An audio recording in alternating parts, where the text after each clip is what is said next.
Assalamualaikum warahmatullahi wabarakatuh. Halo semua, kami dari kelompok 5 ingin mempresentasikan hasil diskusi kami yang berjudul Spekulasi, Proyeksi, dan Bisnis dalam Islam. Sebelum kita masuk ke pembahasan, yuk kita kenalan dulu siapa saja sih anggotanya. Yang pertama saya sendiri, Agung Dwi Andara. Ahmad Rifai, Anis Rahmatus Syadiah, Anggita Faradila. Yuk kita simak pembahasan dari kelompok 5.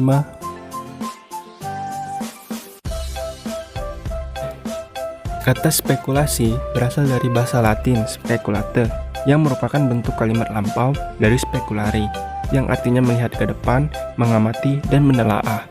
Istilah spekulasi digunakan untuk kegiatan yang biasanya dianggap investasi, tetapi dilakukan dengan cara yang menjurus kepada perjudian. Spekulasi mengandalkan nasib untung-untungan dengan risiko yang sangat besar yang dapat merugikan orang lain. Karena itulah dalam ekonomi Islam, aktivitas gharar dilarang karena unsur ketidakpastiannya sangat tinggi. Spekulasi dilarang bukan karena ketidakpastian yang ada di hadapannya, melainkan tujuan atau niat dan cara orang mempergunakan ketidakpastian tersebut. Di pasar modal, larangan syariah di atas mesti diimplementasikan dalam bentuk aturan main yang mencegah praktik spekulasi, riba, gharar, dan maisir. Salah satunya adalah dengan menetapkan minimum holding period atau jangka waktu pemegang saham minimum.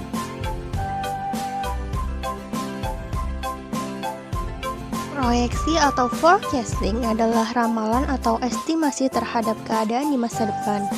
Ramalan untuk memperoleh gambaran tentang apa yang akan terjadi di masa depan yang akan dijadikan dasar perencanaan kegiatan dan pemasaran.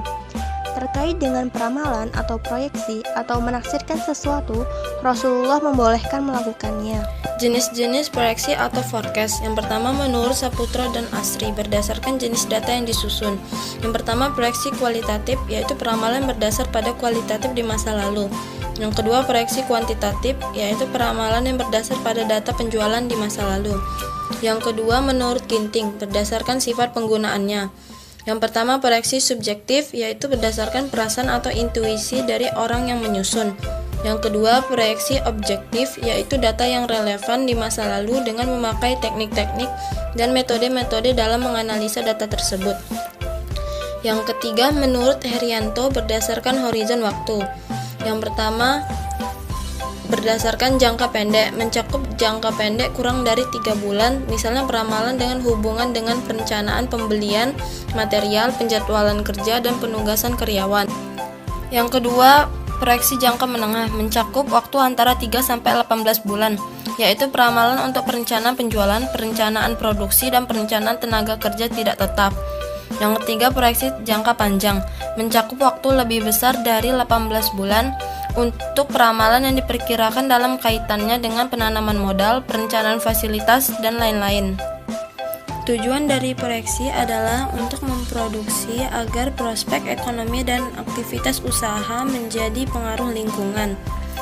Adapun manfaat dari proyeksi yaitu satu sebagai alat bantu untuk merencanakan agar lebih efisien dan efektif.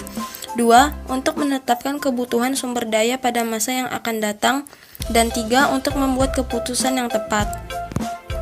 Di dalam ilmu-ilmu sosial, segala sesuatu yang akan terjadi di masa yang akan datang tidak ada yang tahu secara pasti. Karena kejadian di masa yang akan datang penuh dengan risiko dan ketidakpastian. Untuk mengurangi risiko dan ketidakpastian di masa yang akan datang, maka diperlukan manajemen melakukan proyeksi, terutama proyeksi mengenai penjualan. Karena proyeksi penjualan sebagai dasar untuk menentukan rencana penjualan, di mana rencana penjualan ditentukan dengan memperhatikan proyeksi penjualan dan memperhatikan sumber daya yang dimiliki, maka akan terciptanya rencana-rencana yang lebih operasional dan akan yang lebih baik. Bisnis menurut Islam adalah suatu yang dihalalkan bahkan sangat dianjurkan oleh Islam. Islam memperbolehkan bisnis asalkan bukan hal-hal yang mengarah kepada riba, judi, penyediaan produk atau layanan yang mengandung barang-barang haram. Untuk itu, di balik bisnis menurut Islam yang dihalalkan, tentu saja ada etika dan manfaat yang dapat diperoleh. Secara umum, bisnis diartikan sebagai suatu kegiatan yang dilakukan oleh manusia untuk memperoleh pendapatan atau penghasilan dalam rangka memenuhi kebutuhan dan keinginan hidupnya dengan cara mengelola sumber daya ekonomi secara efektif dan efisien. Adapun, dalam Islam, bisnis dapat dipahami sebagai serangkaian aktivitas bisnis dalam berbagai bentuknya yang tidak dibatasi jumlah atau kuantitas kepemilikan hartanya, termasuk profitnya, namun dibatasi dalam cara perolehan dan pemberdaya gunaan hartanya, atau ada aturan halal dan haram dalam bisnis Islam.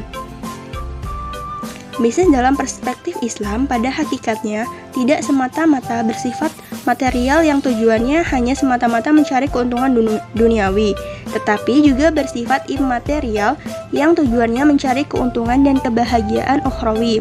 Untuk itu, bisnis dalam Islam di samping harus dilakukan dengan cara profesional yang melibatkan ketelitian dan kecermatan dalam proses manajemen dan administrasi agar terhindar dari kerugian, ia juga harus terbebas dari unsur-unsur penipuan, kebohongan, riba, dan praktek-praktek lain yang dilarang oleh syariah. Menurut Muhammad Akram Khan, terdapat 3 model penting dalam organisasi bisnis menurut ekonomi Islam. Yang pertama, sole proprietorship. Sole proprietorship dapat digambarkan sebagai suatu usaha yang dijalankan sendiri oleh perorangan tanpa menggunakan bentuk usaha yang terpisah dan tersendiri. Yang kedua, partnership. Partnership adalah hubungan antara 2 orang atau lebih untuk mendistribusikan keuntungan dari hasil usaha yang dijalankan oleh mereka. Dan yang ketiga, mudharabah.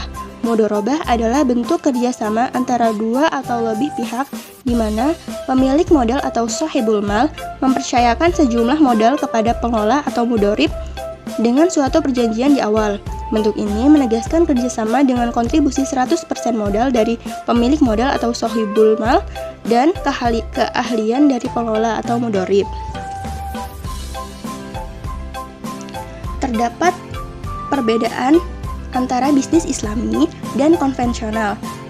Dilihat dari tabel yang telah tersedia, terdapat banyak perbedaan antara bisnis Islami dan konvensional dilihat dari aspek-aspek yang sudah tertera dalam tabel. Yang pertama, aspek asas. Dalam bisnis Islam berlandaskan tauhid dan dalam bisnis konvensional berlandaskan sekularisme. Yang kedua, pada aspek motivasi. Bisnis Islami bermotivasikan dunia dan akhirat. Akan tetapi, bisnis konvensional motivasinya hanya dunia semata, dan seterusnya. Terima kasih telah menyaksikan video kami. Sampai ketemu di video selanjutnya. Wassalamualaikum warahmatullahi wabarakatuh.